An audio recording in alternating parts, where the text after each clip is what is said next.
Hey everyone, so I thought I'd finally get around to doing my 6-week post-op update for you guys. I'm officially 7 weeks post-op now today, but I just went and saw my surgeon and nutritionist as well as the exercise therapist last Wednesday, so about time to give you guys an update. So the visit went really well on Wednesday. They were very happy. The surgeon said he was really happy with my weight loss. It was better than expected. He said a lot of people between the 2 and 6 week post-op mark have kind of a plateau in their weight loss, but I didn't have much on. I was down about another 25 pounds between my 2-week and 6-week post-op visit. So I was down a total of 65 pounds at the clinic there last Wednesday. I'm also doing weigh-ins at home every Monday, so as of today it's actually 68 pounds total. It's getting close to that 70 mark. I set a goal for myself to be under 300 pounds by January 1st. I actually set that in early December. I'm only 8 or 9 pounds away from that now, and it fluctuates on a day-to-day, so some days it's only 6 pounds away, but I'm getting pretty close to that now, so I'm pretty excited for that. I think for sure I'll be able to hit that before the new year. Only downside I had when I was at the visit is the gout in my foot is still there to a minor extent. I have a lump on the side of my foot at one of the joints, about the size of, I don't know, like a ping pong ball, kind of sticking off the side of my foot it looks like. And it's quite red and swollen by the end of the day when I've been up and walking. So he said, yeah, definitely there's still some gout in there. So my family doctor had given me an emergency prescription for the colchicine, which helped it out last time. So I took that for 2 days again. I took that Wednesday, Thursday, and it's taken away all the pain that's there. The bump is still there, but the colchicine tends to work a little while after you finish taking it. So hoping that gets fully cleared up, but I mean, it's been a lot more bearable. I've been able to do a lot more walking lately than I was previously when that gout was really bad. So the surgeon did give me a weight loss goal. He said typically gastric sleeve patients lose 25% of their weight, is what they put in literature. He said some people might lose less, some people might lose more, depending on how well they do tracking their food and following the exercise routine, just lifestyle changes. So I'm hoping I can be one of the ones that loses more than 25%, but we'll definitely see. So he kind of put my goal at 250 pounds is my target. Now, a lot of people go by the BMI or the body mass index charts, and at 250 I'd still be in an obese category, but a lot of those charts can't go off of alone. BMI now is people in the healthy category are, it's not the normal right now. In today's society, the normal is actually more of the overweight category. So I'd be happy to be down to 250. I mean, I would probably like even less, but I definitely don't want to be, I think for a healthy BMI, my top weight would be about 185 pounds or so, and I think that's probably way too far for me to be going with the weight loss, but you never know. We'll see. So I met with my nutritionist as well, and I was approved onto the stage 5 diet, which is my final stage. It's kind of the lifelong getting you ready for major lifestyle changes and what you need to include, foods to avoid, and foods that you need to be careful with or go slow because they're not commonly well tolerated. So some of these foods are, so for fruits and vegetables, anything fresh or frozen. Sometimes they say the raw veggies or vegetables and fruits with tough skins like apples or cucumbers are not well tolerated, so to peel anything with tough skins. Avoid raw vegetables for now until my stomach heals a little bit more, and then I'll be able to digest them a little bit easier. Definitely foods to avoid for fruits and veggies. She listed off canned fruit with added sugar or syrup, so obviously anything you get in the store that has added fruit juice concentrate or any sugar in it is going to be something I'm going to have to avoid. For grains and starches, Foods that are usually well tolerated I can include on a regular basis are potatoes, toasted bread, low sugar cereals and cooked cereals, or like oatmeal. Anything I need to go slow with would include bread, rice, and pasta. I guess untoasted bread as well as rice and pasta tend to just kind of clump up and stick together and form one big lump in your stomach, and so you commonly need to go slow with those at first.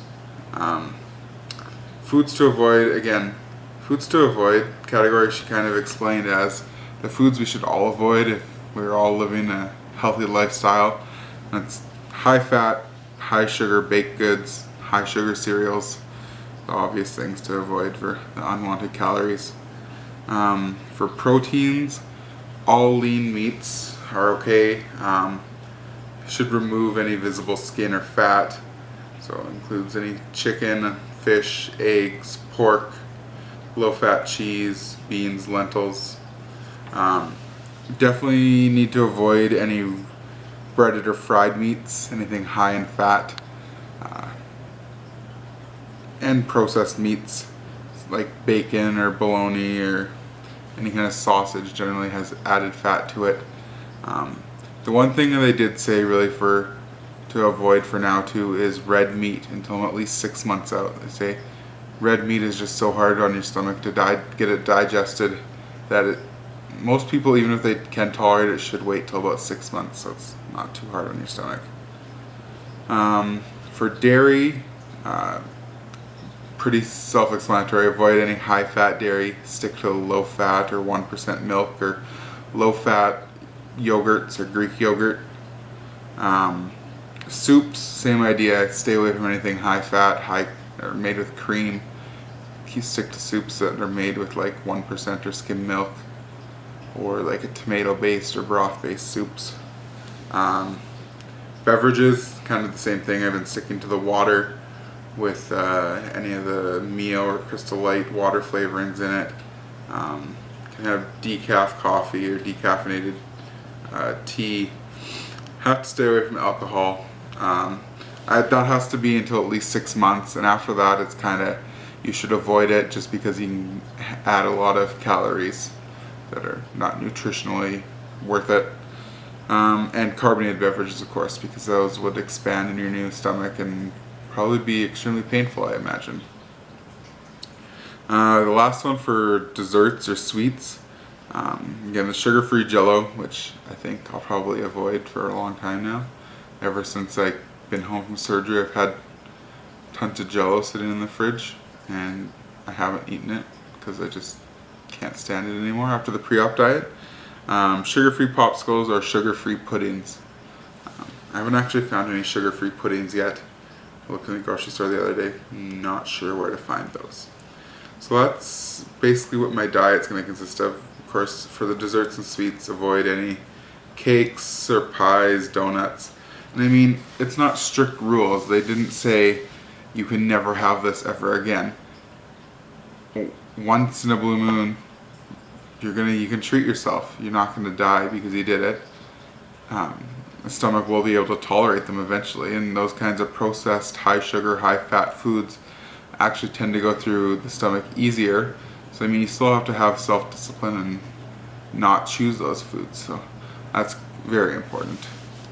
I also met with the exercise therapist, and she kind of went through the exercise goals from now until and past 7 to 12 weeks for exercise. So for cardio, I need to be doing 5 to 6 days per week, light to moderate activity, aiming for about 30 minutes of activity per day. So right now, basically just walking. I could do an exercise bike or water exercises like swimming. He said my incisions are all healed up, so swimming isn't a problem. As for strength training now, I'm actually able to add in some strength training exercises. Still has to be lightweight, very low resistance, low weight, and I can just do 1 to 2 days a week. They don't want me doing much more than that. They want me to really focus on my cardio. And so you can do a couple upper body exercises, a couple lower body exercises. They don't want me doing anything in the abdomen area yet. Basically just all they want me doing is focusing on breathing techniques and pulling like your belly button towards your spine to kind of tighten your core muscles. And that's about it for core muscle exercises right now. It's like no crunches or anything like that to strengthen your abs right away. He said it would be too hard and too painful. And that was the other thing the surgeon said. They said, listen to your body. If your body says something hurts, stop.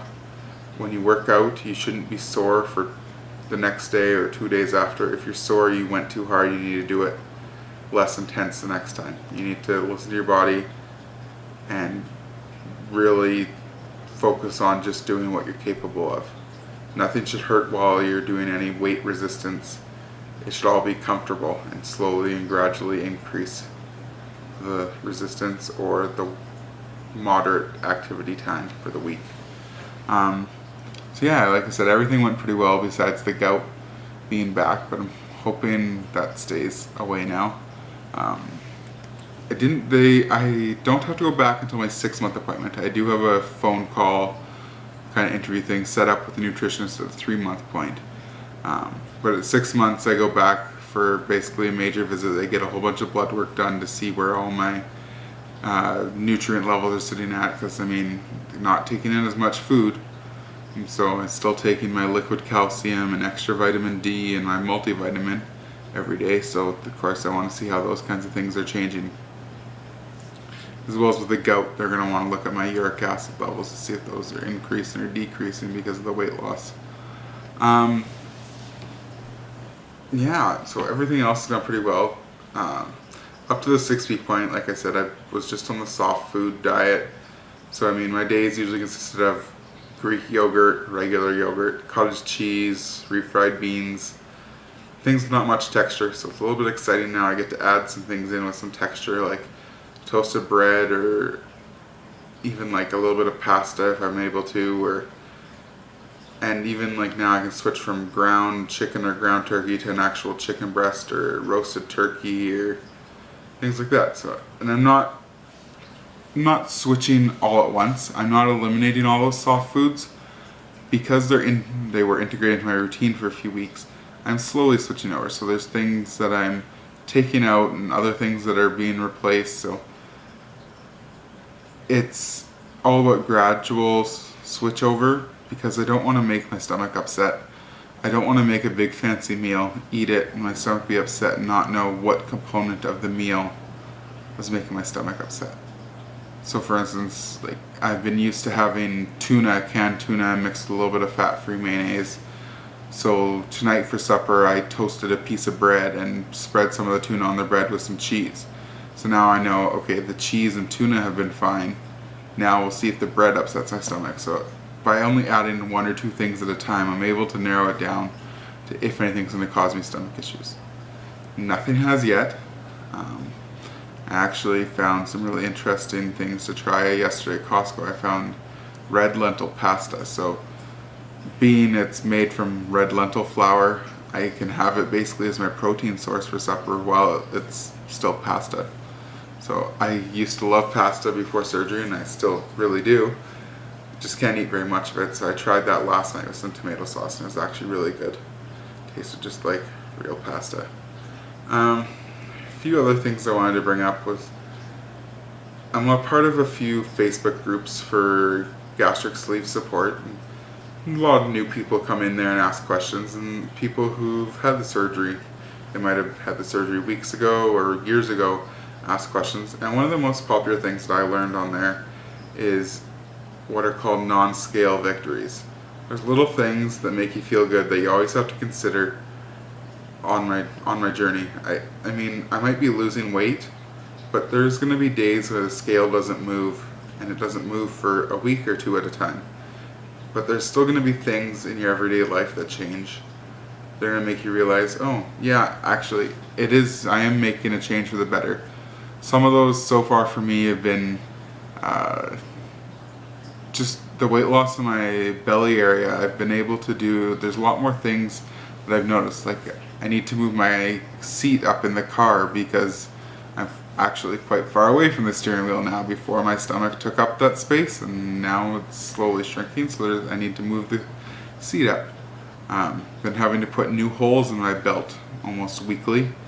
I finally gave up and went and bought a new pair of jeans, and the waist size was actually down 10 inches from jeans that I had been wearing since last February. So it's just good to see that there actually is a difference being made besides just on the scale. I mean, 10 inches on a waist size is ridiculous. I mean, I bought really tight jeans so that I would fit them for maybe a few more weeks, but 10 inches just blows me away.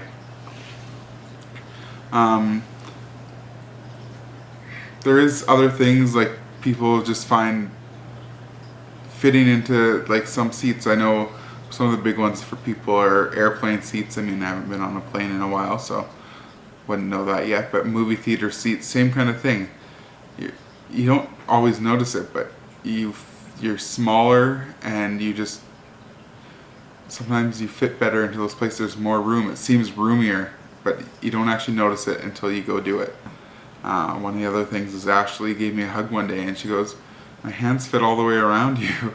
It's so weird, and I never thought about that as something like that would make me feel so good about how things have been going. So I mean, those are really important for me too. Even like this nice ugly Christmas sweater I'm wearing,